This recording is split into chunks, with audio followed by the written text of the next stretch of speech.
Today, a very close friend of mine, his name is Tom, he turned 52 years old. Sorry, Tom, had to throw the age out there. Well, it's been a tradition the past several years that I write just a short little song and text it to him. This year, I wrote a death metal song for him. And after writing this little clip that you're about to hear, I thought to myself, man, this would be a really great and important 7-string lesson for you guys. We'll get into that, but here's the song.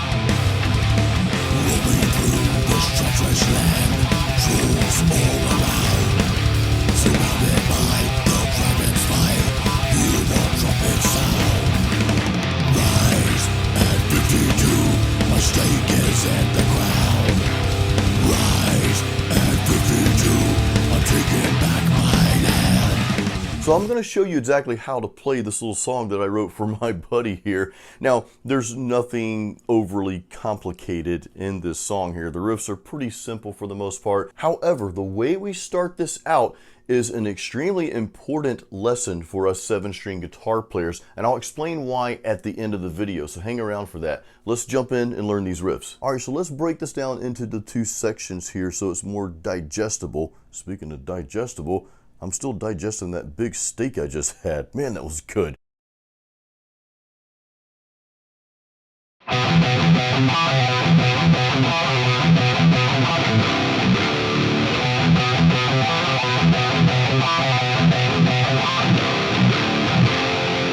So we're starting out with that E minor power chord there, but the first note that we pick is that 2nd fret of the A string, and then we're palm muting that open E, going back and forth between those two notes, and you hear the little rhythmic pattern there, and I'll play it again for you here, but you can hear that little pattern in there that we go back and forth with that, and then we do this simple little riff where it's just on the A string, just 2, 3, and then the D string 2, and then we walk it back down and kind of start over again. So let's hear that one more time.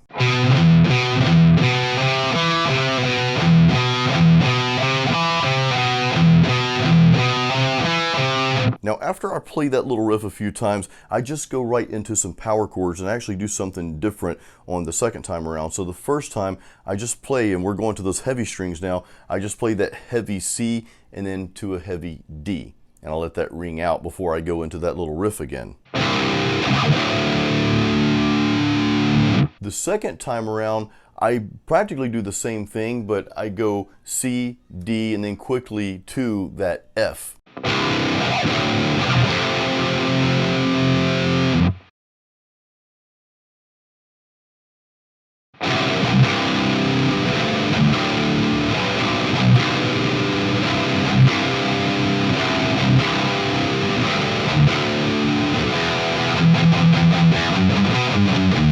Now the second part to this riff is where it gets really melodic, and we're just playing some different power chords here. So I'm starting out with that heavy C, then the D, but I'm playing these power chords a little bit differently. What I'm doing here is I'm playing frets 1 and 2 for the C power chord, then 1 and 3, okay?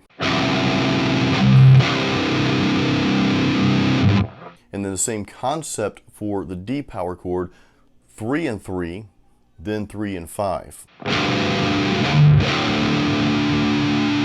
Next, I go to our heavy B power chord, but I'm playing this a little differently as well, as you can hear, and this gives it this really cool and just melodic and mystical sound. I love this chord. I'm playing the open B string and then the 3rd fret on the E string there. And I'm actually using my pinky for that, because right after that, I'm just going to play that regular C power chord there.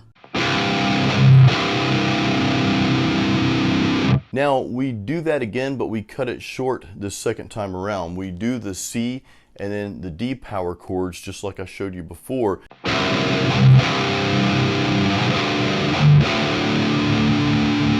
Then we go to the E power chord. I let that ring out just for a little bit before I start palm muting it. And then we've got that little riff that we end with before we go back into that.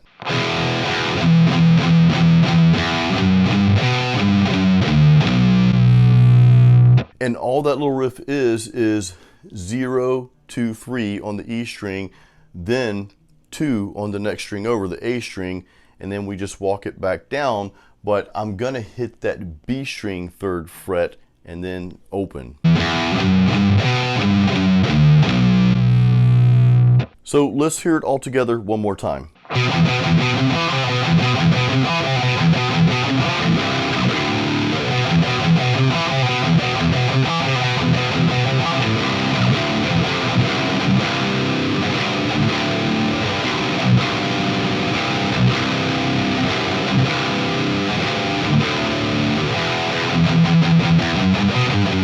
Now, real quick, before we get into the importance of this lesson, I know I've been doing a little gear talk lately after my videos, so I want to share that with you real quick here because I want to get to the importance of this lesson quickly. So I'll run through this. I am playing through my EVH5153 EL34 tube amp, and you can see the settings right here on the screen from what you heard. I recorded that directly through my interface, my Quantum 2, PreSonus Quantum 2 going into PreSonus Studio One. So that's what I've been using a lot, even for my videos. I am miking an amp for most of my videos these days as opposed to using plugins. I just love playing through an amp, and I love recording with an amp. It's awesome.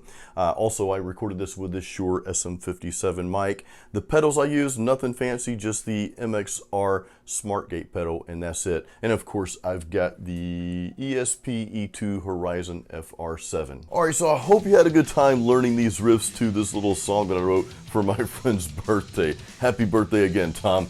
So now I want to explain why we started it out in the manner that we started here. You see, here's the thing.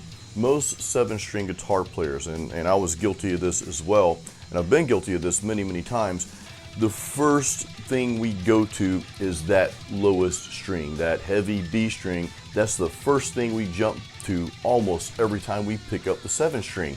Well, we start this out instead as if we were playing a 6-string guitar. We started out in E minor, and in fact, this entire progression is in the key of E minor, not B minor, which is what we'd be playing if we started with those heaviest notes possible. And the reason I wanted to share this with you is because you may be kind of stuck in that rut where you're just playing in that specific area of the fretboard on your 7-string. Well, this will help you branch out a little bit if you've kind of gotten away from that E minor progression on your 7-string guitar. This will kind of help you kind of branch back out or branch back in to what you were playing when you had a 6-string guitar, and you probably still own a 6-string like me. You know, you buy a 7, now you got a 7 and a 6, and actually now we need a backup for each too, right? Especially if you're playing live. But anyway, I wanted to just go over this with you, starting a song in the key of E minor with that E minor power chord and with those riffs, again, as if you were playing a 6-string guitar. Now, then we go over and we start to utilize those heavy strings, but we use them in a little bit different manner than what most 7-string guitarists would be playing on a 7-string guitar, right? Because you're producing some different styles out of the 7-string, just kind of organically. It's just the way it happens, and I hope I'm making sense. But I know me, when I pick up my 7-string, my style kind of shifts a little bit, okay? It kind of goes more towards like a death metal-y style, and I'm playing a lot more alternate picking, and you know, you've got that palm mute, kind of that light touch palm mute to hear that growl that that 7th string gives you, which is cool. I mean, we love it. It's part of the reason why we got a 7-string. However, again, it's real easy to get caught up in playing the same stuff over and over. And when you're playing those low notes all the time, even if you are playing something slightly different for each song, it all kind of just runs together and sort of sounds the same. So it's good to break up your songs. If you're writing an album, for example, it's good to break them up. Maybe most of your songs start on that heaviest string, start in that heaviest key, but take 2 or 3, maybe even 4 songs and start them in a different key on your 7-string, kind of like what we did here for Tom's song. So I really hope this made sense to you guys. And like I said, I know some people, some 7-string guitar players struggle in this area. We struggle because we gravitate immediately towards that heavy string all the time, every time we pick up our guitar. It's natural, right? It's just a natural thing to do because, hey, it sounds awesome, man. You're chugging away on that B string. it's pretty cool. I mean, this just like produces this awesome feeling in the room. I get it, but we don't want to do that 100% of the time, and that's why I wanted to bring this lesson out to you guys and just have you learn this little riff here. So again, guys, I hope you enjoyed this lesson. I hope you had a fun time playing it. Leave me any questions you have in the comments below. Also, real quick, remember I am giving away a free practice guide. Now that practice guide is based on a 6-string. I may update it at some point and throw some 7-string stuff or throw the 7-string version of it in there at some point as well. When I do, and if you already have that guide, I know a lot of you watching right now, you have that guide, you're on my email list. When I make updates to that free guide, I will also send that out to you. And I'm not charging anything for that. I'm just, as soon as I update it, I'll send it out. So I'm actually going to update it pretty soon. But yeah, make sure you're signed up. There's a link in the YouTube description.